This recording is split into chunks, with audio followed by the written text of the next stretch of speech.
Bienvenue sur Gabinou Vlog Blog. Ici là, nous partageons moment la foi, réflexion et inspiration pour aider nous l'esprit à tenir.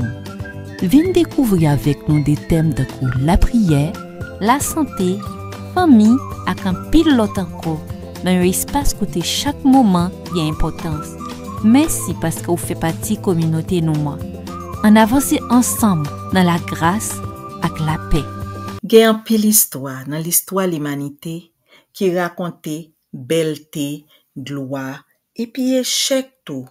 Roi qui te gen pouvoir, nation qui te plein la gloire, monde qui te gen en pile intelligence, tout bagay sa ou te perdu à cause l'orgueil, mauvaise ambition ou soit désobéissance. Maintenant toute histoire sa yo, gen yon qui dépasse tout ça ou te ka imaginer. Histoire yon l'esprit lumière qui te créé parfait sans aucun défaut mais qui yon jour levé campé contre créateur li. C'est pas une légende, c'est une vérité spirituelle. L'esprit lumière ça a sorti dans tête côté qui te gen toute gloire pour prendre un gros saut dans ba fond méchanceté. Ensemble, nous pral wè comment yon l'esprit lumière ensemble avec tout l'autre l'esprit li te mené avec yo sorti côté qui piroa pour yo rive tomber dans trou sans fond. Histoire vraie ça.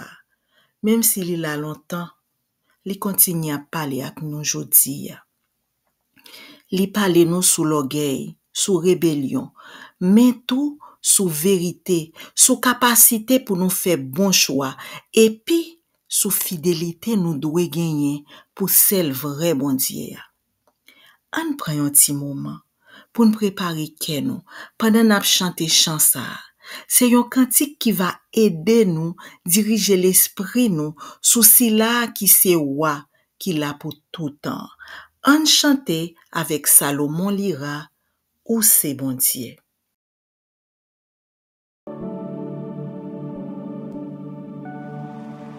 Portes, élevez vos linteaux, élevez-vous portes éternelles, que le roi de gloire fasse son entrée.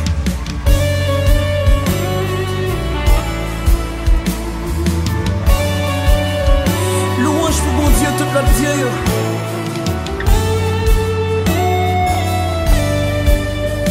Yes, you are, Jesus. Yeah, yeah, yeah. Mon papa qui nan ciel yo ou tellement grand mon yo pas qu'à définir ou pourtant vient moi même moi compter ou descend bien bas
momio kaka de filou. Pourtant viens moi même moi compter descend les bas.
En nous la prière.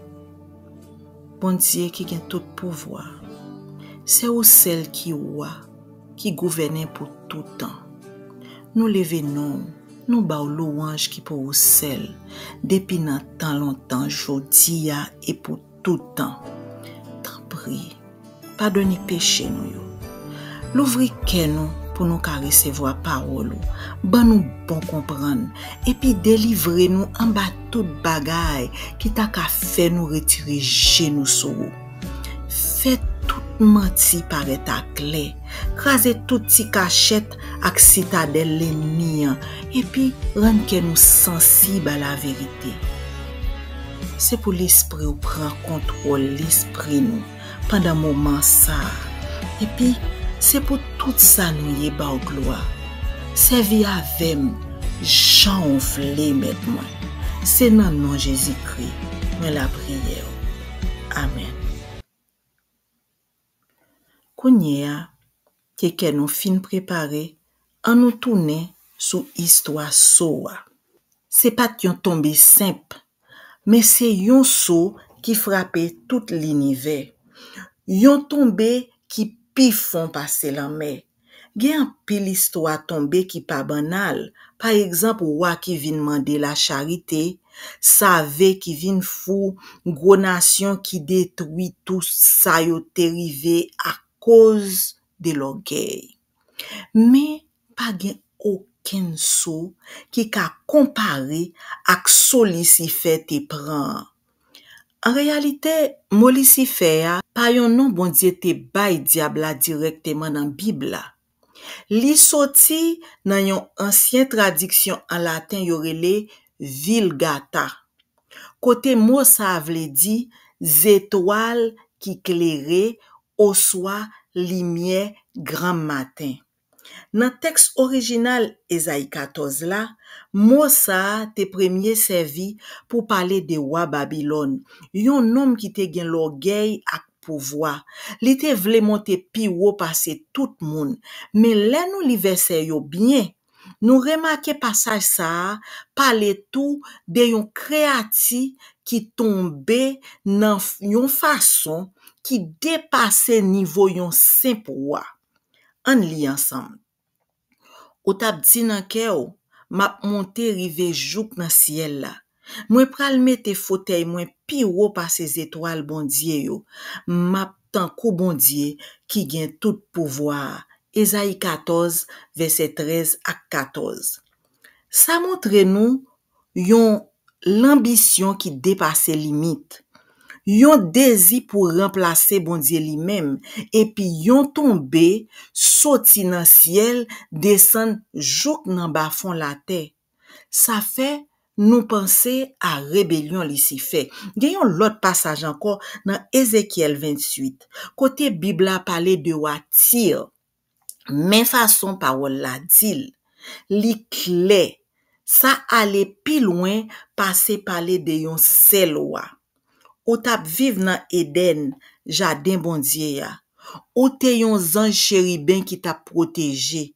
Ou te sans reproche, jouk jou sa ki mal te paret nan ou. Ézéchiel 28, verset 13 à 15. Wa sa, pas jam nan jardin Eden. Li pat yon ange chérubin. Ça montre nous que parole sa dénonce l'orgueil yon wa. Moun te ka ouais. Mais tout pour révéler nous une réalité spirituelle qui cachée derrière lui. Réalité Lucifer, ange qui te bel en pile, mais qui vient tourner Satan. C'est comme ça, plus temps passé, mon Lucifer a vinn servi pour parler de Satan avant li te péché. Parce que li décrit yon ange bon Dieu te créé belle, qui te nan gros niveau, et puis qui tombe à cause l'orgueil. Parce que prophétie sa yo, utilise parole qui gen rapport ak sa qui nan ciel, bagay qui dépasse niveau yon roi sous la terre. Mais an songe, Lucifer, pa yon nom, bon Dieu te bay Satan. C'est plus yon mot symbolique yo utilisé pour décrire qui est li te ye avant li te tombe. Yon lumière, yon bel ange qui te vle pran place bon Dieu et puis qui tombe. C'était yon l'esprit lumière. Bon Dieu te créé le parfait ak toute belleté. Li te servi bon Dieu ensemble ak l'autre ange yo. Nan ke même création ciel là. Mais malheureusement, li vin tourner prince fait noir, l'ennemi bon Dieu et puis gros destructeur l'humanité. Qui Jean li te fait sorti nan pi gros position pour rive tomber nan pi bas niveau a comme ça. Tout ça bon Dieu créé te bon. Ciel yo, ange yo, toute l'armée qui nan ciel yo, tout est en harmonie. Lucifer te fait partie de toute belleté ça. Bible là pas classer ange yo par rang tant kou tradition moun moyen âge yo qui parlait de 9 15 anges. Au lieu de ça, Bible a montré fonction ange yo. Mais ça nous joigne là-dedans. Chérubin yo, bon Dieu te mette yo nan pot jardin Eden. Yo pote gloire bon Dieu. Séraphin yo, y ap chanté tout temps devant trône bon Dieu, saint, saint, saint. Gen ange qui se messager, gen ange qui la pou goumen et la trier. Mais Lucifer te gen yon belleté qui te différent de tout l'autre yo. Li pat yon ange ordinaire. Et pourtant, méchanceté a te commencé avec l'orgueil. Yon jou, gen yon envie qui pas doué jam là, qui leve nan ke li.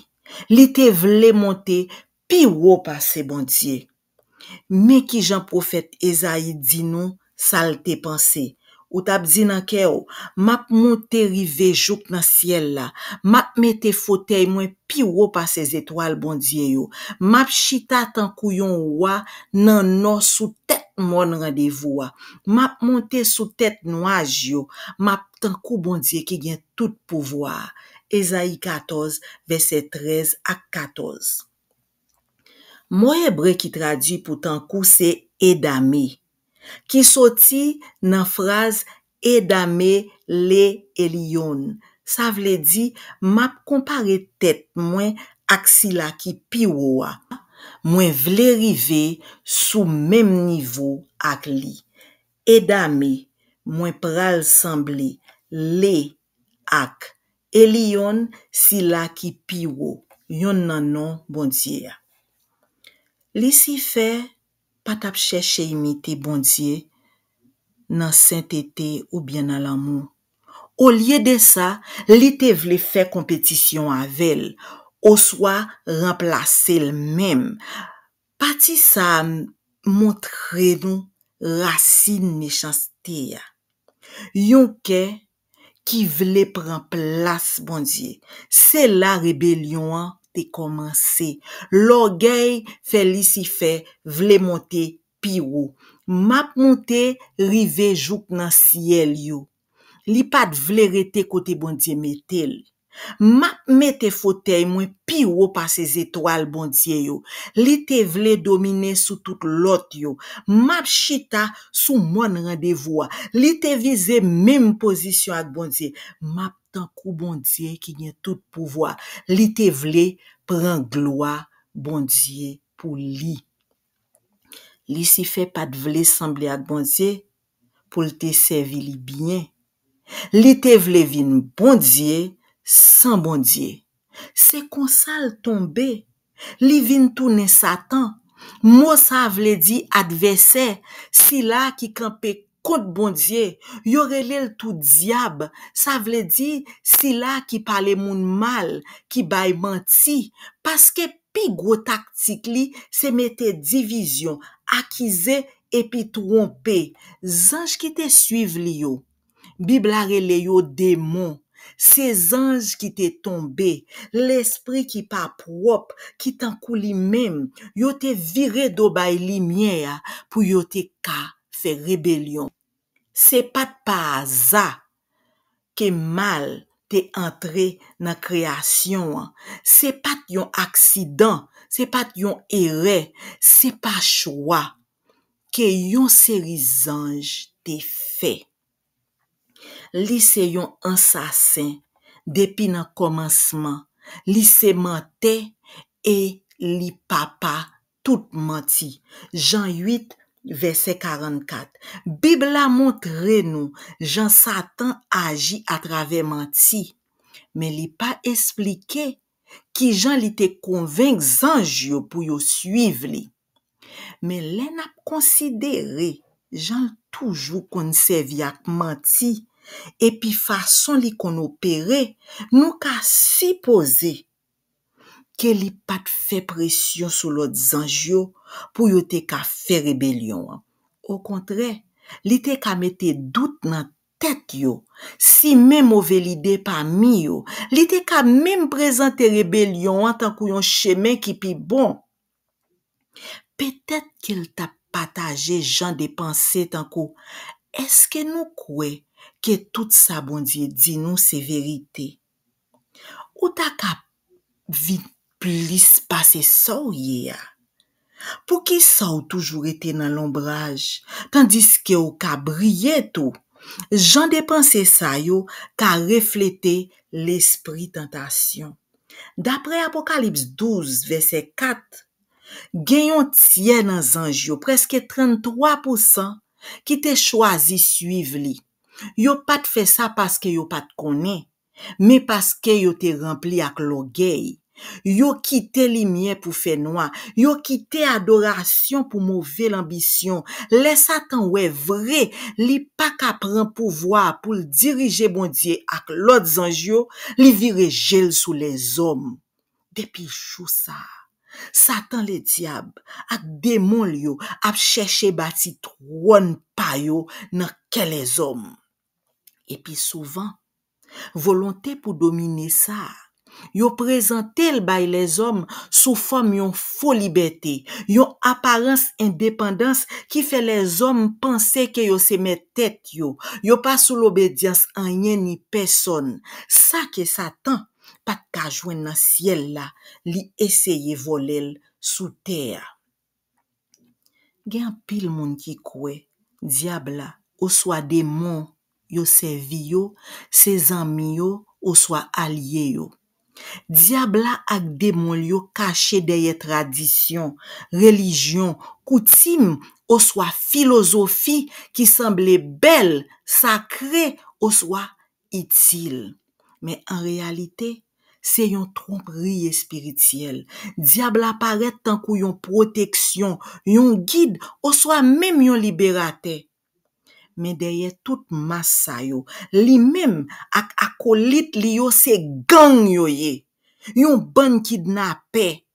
Sa li offri a pas yon vraie alliance. C'est yon kidnapping déguisé qui souvent passé pour héritage spirituel ou soit chemin pour moun réussi.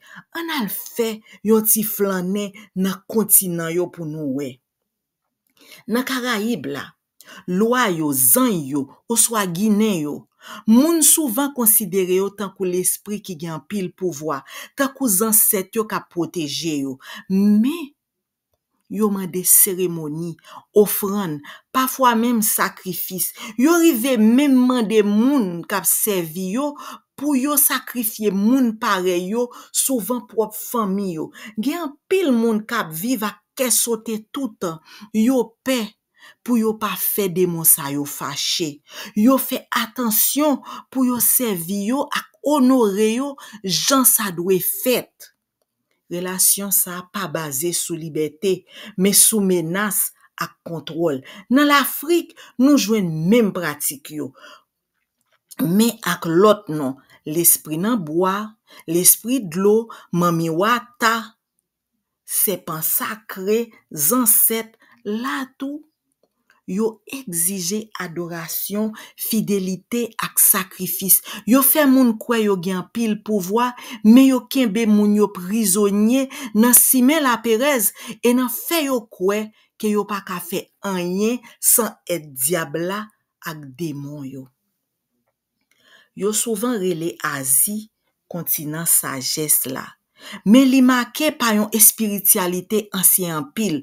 Nan plusieurs pays nan Asie, moun yo bâti tank pou yo adorer estati. Yo boule l'encens pou yo, la prière yo, et parfois même fait sacrifice. Mais d'après parole bon Dieu, c'est l'esprit k'ap trompe moun qui cache derrière toute religion sa yo.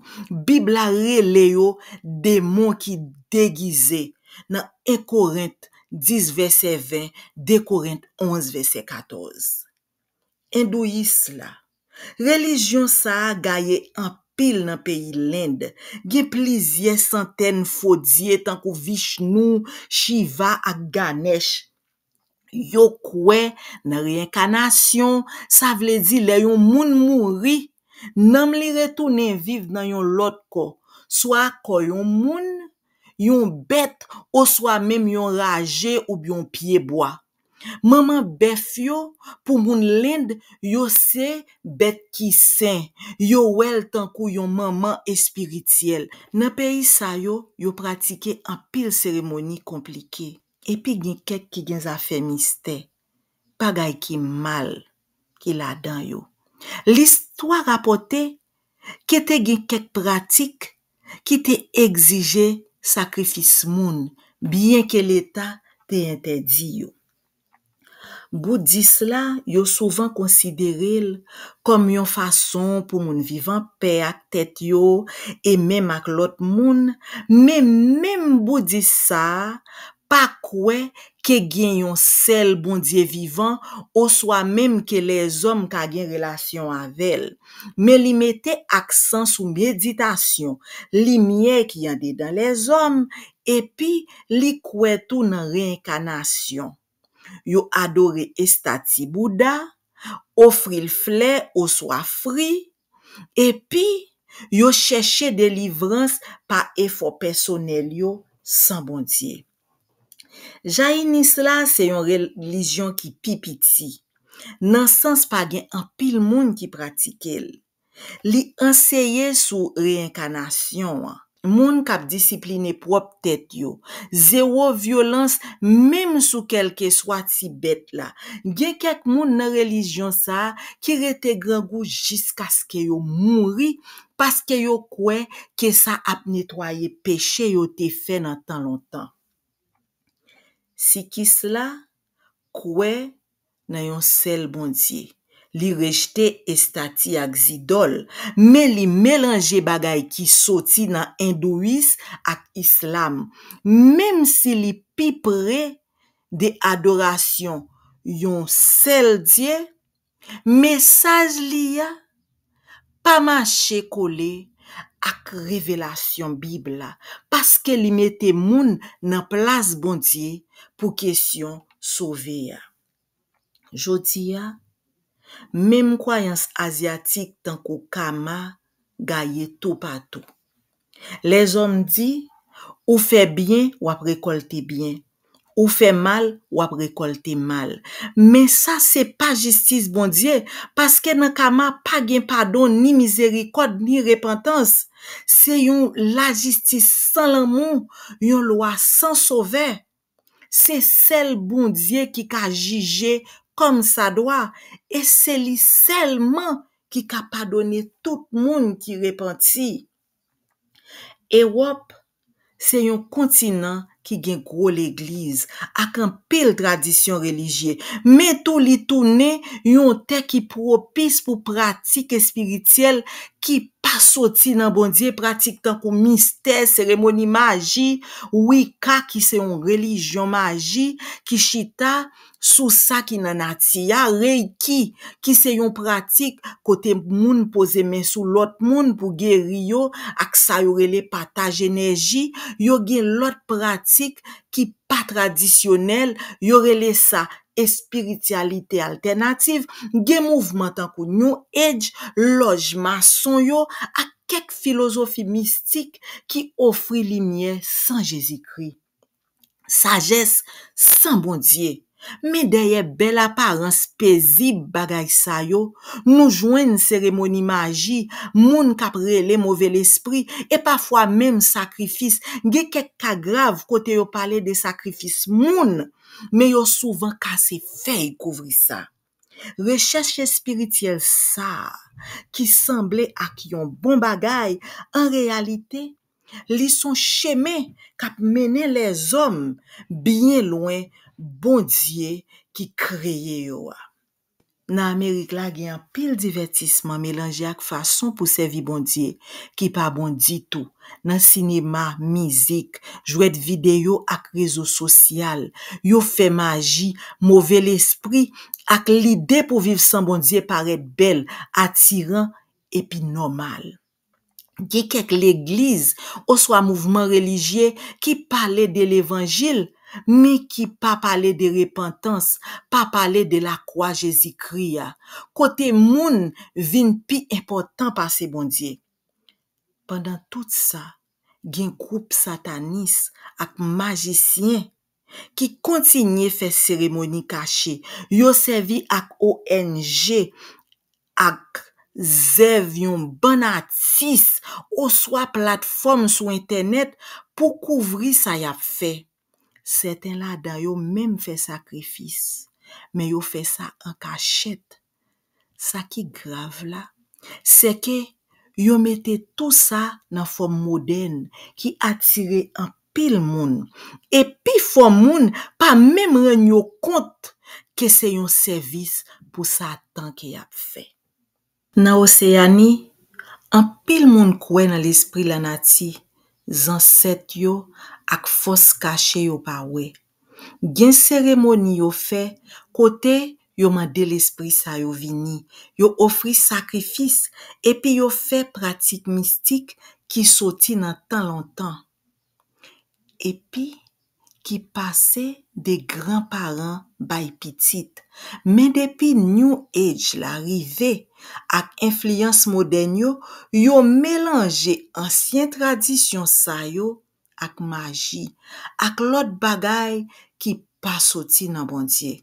Ça bay yon nouveau genre pour servir qui mélange coutume longtemps ak faux leçon jodi ya.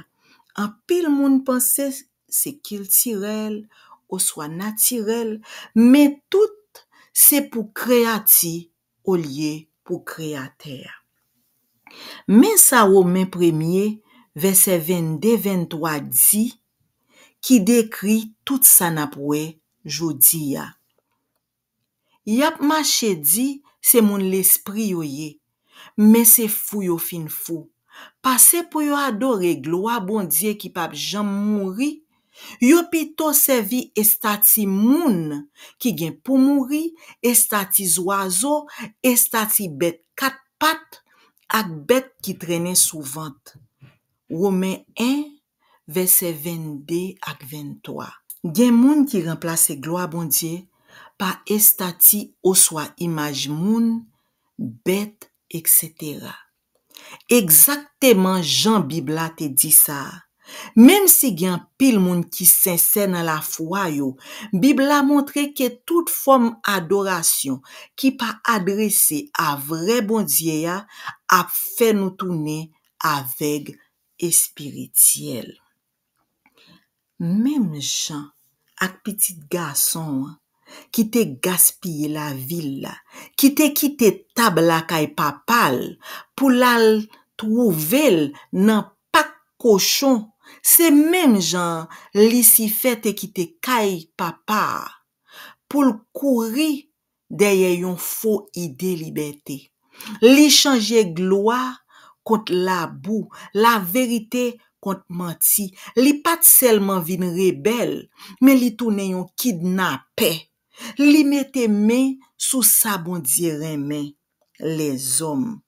Li fait moun kwe, li pral mette yo pi haut, mais en réalité, li ap krasé yo en bas pied. Zami pam, famim, sem, frem, gen yon sel trône nan ciel la, el pa pour ou. Li pa pour aucun moun, ni pour aucun l'autre créatif, mais bon Dieu pare yon place pour ou, portable li, pas sous trône li, de refuser céder bay tentation Satan, de refuser céder bay l'envie pour lever tête ou ak propre force ou, au lieu de ça, chercher présence papa. Jésus te dit, moun qui descend tête li, y a levé li. Li 14 verset 11. Ou vle monter? Descend dans simplicité, obéissance ak la vérité. Li si fait, te vle lever tête li, li tombe. Jésus te descend tête li. Papa level, pi ou passe tout non. Nan moment ça, m'a invité ou prendre décision sur qui est ou vle servi. Est-ce que c'est si là qui t'est tombé sorti dans ciel là qui toujours a mené foule moun aller dans fait noir jouk jodia ou soit c'est si là qui te descend sorti dans ciel là pour lever ou et puis ba ou la vie qui pa jamais finir. Yon a cherché à tirer ou pour le pi bien marrer ou. L'autre là a relé ou avec l'amour pour libérer ou. Décision nan main ou. En nous la prière. Maintenant bon Dieu nous, c'est ou celle qui vrai ou à l'univers. Ou c'est créateur tout ça nous kawe ak ça nous pas kawe. Nous ba ou gloire pour justice ou vérité ou ak fidélité ou. Merci parce que vous clairez l'esprit nous jodi a sous réalité mal là. Sous gros saut que ange lumière ça te prend ak sous pouvoir que l'orgueil ak menti gagné pour yo ka détruire nous.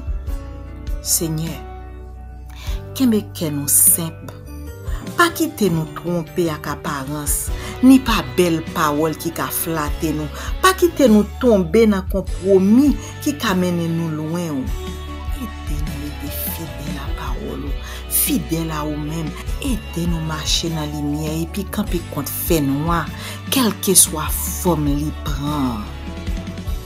Nous pas vle bâtir l'hôtel invisible pour l'ennemi, ni quitter diable la diriger penser nous, décision nous soit famille nous, craser chaîne nous Seigneur, craser tout fort qui camper dans pensée, dans corps ou soit dans l'esprit nous, nettoyer la vie nous de toute influence qui pas sorti dans l'esprit nous confesser que c'est Jésus-Christ qui Seigneur. Nous confesser que c'est Jésus-Christ qui Seigneur. Nous confesser que c'est Jésus-Christ qui Seigneur.